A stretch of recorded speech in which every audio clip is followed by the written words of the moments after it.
വിവാഹം കഴിഞ്ഞ് വെറും ഒരാഴ്ചക്കകം തന്നെ സ്ത്രീധനത്തിൻ്റെ പേരിൽ കൊടിയ പീഡനങ്ങൾ അനുഭവിക്കേണ്ടി വന്നൊരു പെൺകുട്ടി. ഇത്തരത്തിലുള്ള പല കേസുകളും നമ്മൾ മുന്നേയും കേട്ടിട്ടുണ്ട് അല്ലേ.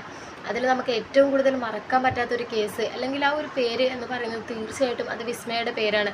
വിസ്മയ എന്ന ഒരു പെൺകുട്ടി ഈ സ്ത്രീധനത്തിൻ്റെ പേരിലുള്ള ഒരു പ്രശ്നം കാരണം നമ്മുടെ ഭൂമിയിൽ നിന്ന് തന്നെ തുടച്ചു മാറ്റപ്പെട്ട ഒരു പെൺകുട്ടിയാണ് വിസ്മയ എന്ന് പറയുന്നത്.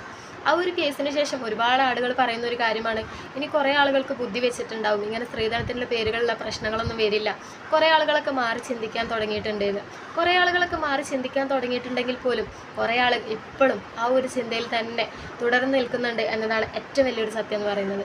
കുറേ ആളുകൾ ഇപ്പോഴും വിദ്യാഭ്യാസമുള്ള ആളുകളായിക്കോട്ടെ, അവർ പോലും ഇപ്പോഴും ഈ സ്ത്രീധനത്തിൻ്റെ പേരിൽ ഇപ്പോഴും ഒരുപാട് പ്രശ്നങ്ങൾ ഉണ്ടാക്കുന്നുണ്ട് എന്നതാണ് ഏറ്റവും വലിയൊരു സത്യം. സത്യം പറഞ്ഞാൽ പണ്ട് കാലത്തൊക്കെ ഈ എന്താ പറയുക, വിദ്യാഭ്യാസം ഇല്ലാത്തതിൻ്റെ കുറവായിരുന്നു. അതിൻ്റെ പേരിൽ ഒരുപാട് പ്രശ്നങ്ങളുണ്ടായിരുന്നു. ഇങ്ങനെ സ്ത്രീധനത്തിൻ്റെ പേരിൽ പറഞ്ഞിട്ടുള്ള ഒരുപാട് പ്രശ്നങ്ങൾ ഉണ്ടായിട്ടുണ്ടായിരുന്നു. ഇപ്പോഴെന്ന് പറഞ്ഞാൽ ഈ വിദ്യാഭ്യാസമുള്ള ഇത്രയും നമ്മുടെ കാലത്ത് പുരോഗതി ഒരുപാട് ഉണ്ടായിട്ട് പോലും വിദ്യാഭ്യാസമുള്ള ആളുകൾ പോലും ഈ ഒരു സ്ത്രീധനത്തിൻ്റെ പേരിൽ ഒരുപാട് പ്രശ്നങ്ങൾ ഉണ്ടാക്കുന്നുണ്ട് എന്നതാണ് ഏറ്റവും വലിയൊരു സത്യം. ഇപ്പോഴത്തെ നമ്മുടെ വിസ്മയുടെ അതേ കേസ് വീണ്ടും നമ്മുടെ നാട്ടിൽ ഉണ്ടാവാൻ പോകുന്ന ഒരു സാഹചര്യമായിരുന്നു. വിസ്മയുടെ അതേപോലെ സംഭവിച്ച ഒരു പെൺകുട്ടി ഇപ്പോഴത്തെ കല്യാണം കഴിഞ്ഞ് വെറും ഒരാഴ്ച മാത്രം ആകുമ്പോഴത്തേന് സ്ത്രീധനത്തിൻ്റെ പേരിലുള്ള ഒരുപാട് ബുദ്ധിമുട്ടുകൾ ആ കുട്ടി അനുഭവിച്ച പീഡനങ്ങൾ തുറന്ന് പറയുമ്പോൾ നമുക്കത് സഹിക്കാൻ പറ്റില്ല. അത്രയും എന്താ പറയുക, നമുക്കൊന്ന് കേട്ട് നിൽക്കാൻ പറ്റാത്ത അത്തരത്തിലുള്ള പീഡനങ്ങളാണ് ആ ഒരു കുട്ടി ഈ വെറും 5-6 ദിവസത്തിനുള്ളിൽ ആ കുട്ടി ഏറ്റുവാങ്ങിയെന്ന് പറയുന്നത്. ചവയ്ക്കുമ്പോഴത്തേനും തല നന്നായിട്ട് വിങ്ങുന്നുണ്ട് എനിക്ക്. ഓക്കെ ആകും, കുറച്ച് ടൈം എടുക്കും എന്തായാലും. സ്ത്രീധനം ആവശ്യപ്പെട്ടുകൊണ്ട് തന്നെയായിരുന്നു. സ്ത്രീധനം കുറഞ്ഞു പോയി, പുള്ളി അതിൽ കൂടുതൽ ഡിസർവ് ചെയ്യുന്നുണ്ട്. പിന്നെ ഒരു കാറ്, അതൊക്കെ പുള്ളി ആഗ്രഹിച്ചായിരുന്നു. അപ്പോൾ അത് എന്തുകൊണ്ട് എനിക്കെപ്പോൾ തരും എന്നുള്ള രീതിയിലായിരുന്നു തർക്കം വന്ന് സ്റ്റാർട്ട് ചെയ്തത്.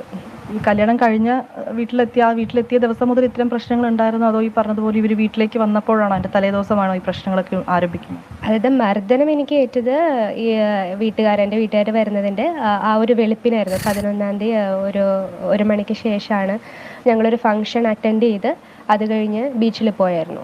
ബീച്ചിൽ പോയി വന്നിട്ട് വീട്ടിലെത്തിയതിന് ശേഷമാണ് ഈ തർക്കം സ്റ്റാർട്ട് ചെയ്യുന്നത്. അപ്പോൾ അതിന് മുന്നേ അന്നേ ദിവസം രാവിലെ രാഹുലിൻ്റെ അമ്മയായിട്ട് ചെറിയൊരു പ്രശ്നം ഉണ്ടായിരുന്നു. ആ പ്രശ്നം കഴിഞ്ഞിട്ട് അതും ഈ സ്ത്രീധനത്തിൻ്റെ പേരിൽ തന്നെയായിരുന്നു. അമ്മ എന്നോട് സ്ത്രീധനം കുറഞ്ഞു പോയി എന്നുള്ള പേരിൽ വെച്ചിട്ട് കിച്ചണിൽ വെച്ചിട്ട് എപ്പോഴും എൻ്റെ മകൻ ഇതിൽ കൂടുതൽ ഡിസർവ് ചെയ്യുന്നുണ്ട് എന്നുള്ള പേരിൽ എന്നോട് ഉള്ളൊരു സംഭാഷണമൊക്കെ ഉണ്ടായിരുന്നു.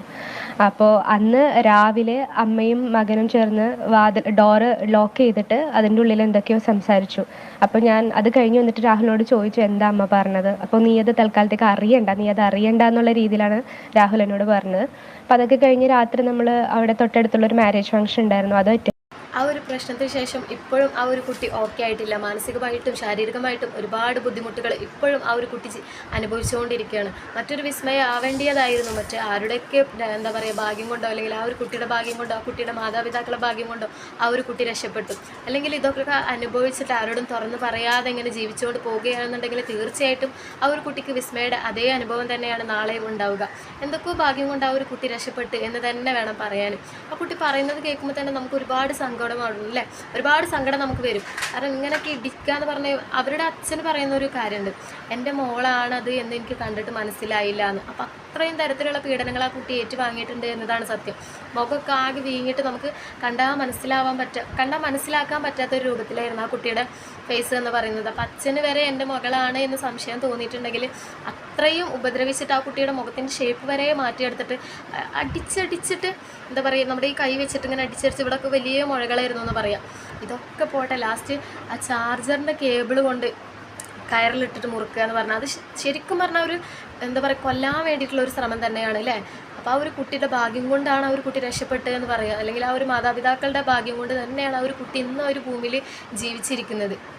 സത്യം പറഞ്ഞാൽ നമ്മുടെ നാട്ടിൽ ഇത്തരത്തിലുള്ള കേസുകൾ വീണ്ടും വർദ്ധിച്ചു വരുന്ന ഒരു കാരണം എന്ന് പറയുന്നത് നമ്മുടെ നാട്ടിലെ നീതിന്യായ വ്യവസ്ഥ തന്നെയാണ് അല്ലേ. കാരണം നമ്മൾ തക്കതായൊരു ശിക്ഷ അല്ലെങ്കിൽ എന്താണ് നമ്മൾ ചെയ്യുന്ന ഒരു തെറ്റ്, ഒരാളിപ്പോൾ ഒരു തെറ്റ് ചെയ്തിട്ടുണ്ടെങ്കിൽ പിന്നീട് അയാൾക്ക് കൊടുക്കുന്ന ശിക്ഷ എന്ന് പറയുന്നത് മറ്റൊരാൾ ആ ഒരു തെറ്റ് ഒരിക്കലും ചെയ്യരുത്. ഇയാൾക്ക് കിട്ടിയ ശിക്ഷയുടെ ആ ഒരു ആഴം ആലോചിച്ചിട്ട് അടുത്തൊരാൾ ആ ഒരു തെറ്റ് ചെയ്യരുത്. അത്തരത്തിലുള്ള ശിക്ഷകൾ വേണം ശരിക്കും കൊടുക്കാൻ വേണ്ടിയിട്ട്. ഇതാ ശിക്ഷയുടെ ഇളവ് കുറയുന്തോറാണ് മറ്റുള്ള ആളുകളും ആ ഒരു തെറ്റ് ചെയ്യുന്നത്. അല്ലെങ്കിൽ ഇപ്പോൾ ഇന്ന സ്ഥലത്ത് ഒരു തെറ്റ് നടന്നു, അതിന് അയാൾക്ക് കിട്ടിയ ശിക്ഷ ഇന്നതാണ് എന്ന് കേൾക്കുമ്പോൾ നമുക്കൊരു പേടി ഉണ്ടാവും. ഓ, അയാൾക്ക് കിട്ടിയ ശിക്ഷ ഇന്നതാണ്, അപ്പോൾ നമ്മൾ ആ ഒരു തെറ്റ് ചെയ്തു കഴിഞ്ഞാൽ നമ്മളും അത് അനുഭവിക്കും എന്നുള്ള ആ ഒരു പേടി നമ്മുടെ മനസ്സിൽ ഉണ്ടായി എടുത്താൽ മാത്രമാണ് നമുക്ക് ആ ഒരു തെറ്റ് ചെയ്യാതിരിക്കാനുള്ള ഒരു തോന്നൽ മറ്റുള്ളവരുടെ മനസ്സിലുണ്ടാവുള്ളൂ. അപ്പോൾ നമ്മുടെ നീതിന്യായ അത് കുറച്ചും കൂടി സ്ട്രോങ് ആവേണ്ടതുണ്ട് തീർച്ചയായിട്ടും. അപ്പോൾ അവർക്ക് കിട്ടുന്ന ശിക്ഷയുടെ ആ ഒരു അളവ് വെച്ചിട്ടാണ് മറ്റൊരാൾ ആ ഒരു തെറ്റിലേക്ക് പോവാതിരിക്കാൻ വേണ്ടിയിട്ടുള്ള ആ ഒരു പേടി മറ്റൊരാൾക്ക് ഉണ്ടാവുള്ളൂ. തീർച്ചയായിട്ടും അവന് കിട്ടേണ്ട ശിക്ഷ ഈ രാഹുൽ എന്ന് പറയുന്ന ചെറുപ്പക്കാരൻ, ഈ കുട്ടിയെ ഇത്രയും പീഡിപ്പിച്ച ആ ഒരു ചെറുപ്പക്കാരന് കിട്ടേണ്ട ശിക്ഷ എന്ന് പറയുന്നത് അതിക്രൂരമായിട്ട് തന്നെ വേണം. കാരണം ഒരു പെൺകുട്ടിയെ ഇങ്ങനെയൊക്കെ ഉപദ്രവിക്കാൻ പറ്റുമോ? അത്രയൊക്കെ അയാൾ ഉപദ്രവിച്ചു കഴിഞ്ഞു. അപ്പോൾ അയാൾ ഇനി ഒരു പെൺകുട്ടി അങ്ങനെ ചിന്തിക്കാത്ത തരത്തിലുള്ള ശിക്ഷ വേണം അയാൾക്ക് കിട്ടാൻ. അപ്പോഴാണ് മറ്റൊരാൾ ഈ ഒരു തെറ്റ് ചെയ്യാതിരിക്കാനുള്ള ആ ഒരു പേടി മറ്റൊരാൾക്ക് ഉണ്ടാവുള്ളൂ. പിന്നെ ഏറ്റവും കൂടുതൽ പ്രധാനപ്പെട്ട ഒരു കാര്യം കൂടിയുണ്ട്. ഈ രാഹുൽ എന്ന വ്യക്തി, ആ പെൺകുട്ടിയെ ഉപദ്രവിച്ച ആ രാഹുൽ എന്ന വ്യക്തി, അത് ആ പെൺകുട്ടിയുടെ ഭർത്താവ്. ഇപ്പം നമുക്ക് ഒരിക്കലും ആ പെൺകുട്ടിയുടെ ഭർത്താവ് എന്ന ആ ഒരാൾ അങ്ങനെ വിശേഷിപ്പിക്കാൻ നമുക്ക് പറ്റില്ല. അയാളുടെ രാഹുലിൻ്റെ വീട്ടുകാർക്കും തക്കതായ ശിക്ഷ കിട്ടുക തന്നെ വേണം. കാരണം ഒരു പെൺകുട്ടി അന്യ വീട്ടിൽ നിന്ന് കൊണ്ടുവന്ന ഒരു പെൺകുട്ടിയെ ഇങ്ങനെയിട്ട് മർദ്ദിക്കുമ്പോൾ അതൊന്നും ചെയ്യാൻ പാടില്ല, അല്ലെങ്കിൽ അത് തെറ്റാണ് എന്നൊന്നും പറഞ്ഞു കൊടുക്കാതെ അതിന് കൂട്ടു നിൽക്കുക, അല്ലെങ്കിൽ അത് കണ്ടിട്ട് പോലും മൈൻഡ് ചെയ്യാതെ മകനിങ്ങനെ തല്ലി ചതക്കുന്നത് കണ്ടിട്ട് പോലും അത് തെറ്റാണെന്ന് പറഞ്ഞു കൊടുക്കാത്ത ആ അമ്മയും ആ വീട്ടിൽ ആരൊക്കെയാണ് ഉണ്ടായിരുന്നത് അവർക്കും തക്കതായിട്ടുള്ള ഒരു ശിക്ഷ കിട്ടുക തന്നെ വേണം അല്ലേ.